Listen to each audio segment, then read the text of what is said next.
Hey guys, Mr. Rainyard here. Today we're going to be talking about dividing large numbers. This is from lesson 13 in Eureka Math grade 6 module 2, and we're going to use some of what we learned in lesson 12 from estimating to help guide us figuring out how to solve them using the division algorithm. So stick around, have a good time, and let's rock it. Alright, you're going to hear some music in the background. Hope that's okay. Should still be able to hear me, but our problem today is 207,968 divided by 97. So as we learned in lesson 12, we want to start with an estimate, and what I want to do is I want to round both of these numbers to some pretty simple numbers. So 97, clearly we'll just round to 100, right?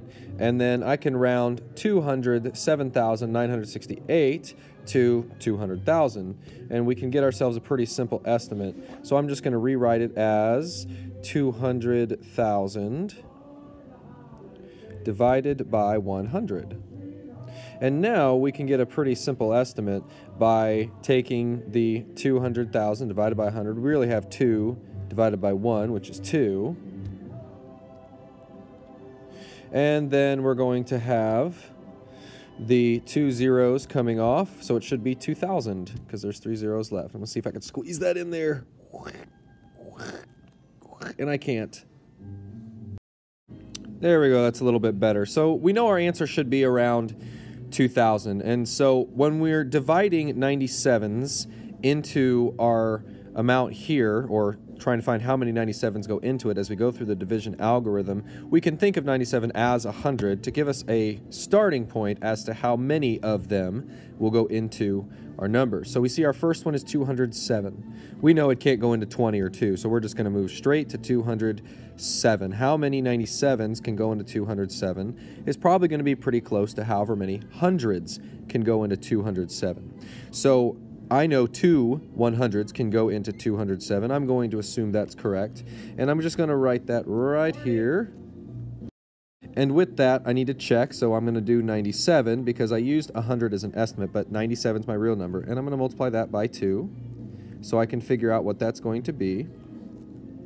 So that's 194, and I think it's pretty safe to say I'm not going to fit another 97 into 207. So I write that up underneath, and I'm going to subtract. 7 minus 4 is 3. I can't do 0 minus 9, so I'm going to have to borrow from my 2 in the hundreds place, which becomes a 1, and then my 0 becomes 10, which leaves me 13. So I know I'm good because I've got my 13 is less than my divisor. So what I subtract should be less than my divisor. And I do want to remember the DMSCB stands for Daddy, Mother, Sister, Cousin, Brothers, how we remember this. You've seen this on a previous video of mine teaching the basics of division, but D means to divide. So I started with 207 divided by 97, and since we're dealing with bigger numbers, we were really thinking of, 200 divided by 100 to give us our starting point. Then we multiply. So we multiply the 2 times 97, which was right over here. That's step 2. Step 3 is to subtract the product we got from multiplying from our original amount we were dividing from. Then we compare. Is our answer of subtraction less than the divisor? And it is, so now I can bring down. So I brought down my 9, now I have 139, and I start over with dividing. How many 100s, or in this case it's 97, but remember we're thinking of it as hundreds, can go into 139? Yeah, I can probably only do 1 there, and I know that's 97. So 1 times 97 is 97, so now I can subtract. And I'm going to get a 2. Can't do that, that's 0, so 13 minus 9 is 4. And 42 is less than 97, so I know I'm good. Now I can bring down my 6, and I've got 426. So again, I don't know all my 97s, but I do know if this was 100, I could put 4 of them into here. So I'm going to put a 4 up here, and then I'm going to multiply and see how it works. So I did 97 times 4, and it's 388. So I'm going to write that under here, and I'm going to subtract. And when I subtract, can't do that. That becomes a 1. That's 16. That's 8. Can't do that. That becomes a 3. Now I have 11 left, which is a 3. And then I have 0, so that's 38. 38 is less than 97, so I can bring down my final 8.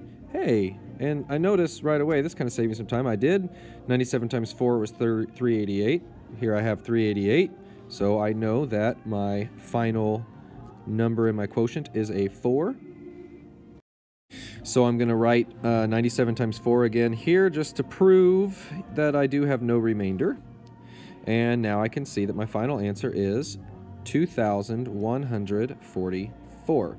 And of course I need to prove that, just to make sure I didn't make any mistakes. So now we're going to take our quotient, 2,144, and we're going to multiply that by our divisor, 97. 7 times 4 is 28. I'm going to write it down here to give myself room so that I can regroup when I know I'm going to be adding my products, because I know I'm going to do 7 times 2,144 here, and then I'm going to be adding that to 90 times 2,144. So I'd like to do that. Put my 2 up top. 7 times 4 again is 28, plus my 2 is 30. 7 times 1 is 7, plus 3 is 10.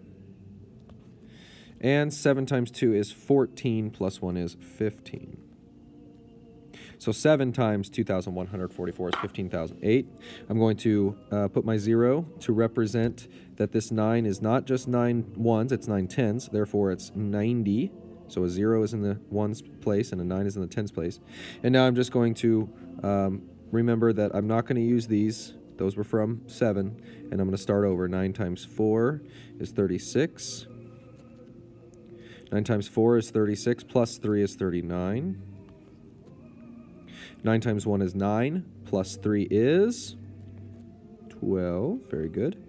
And 9 times 2 is 18, plus 1 is 19.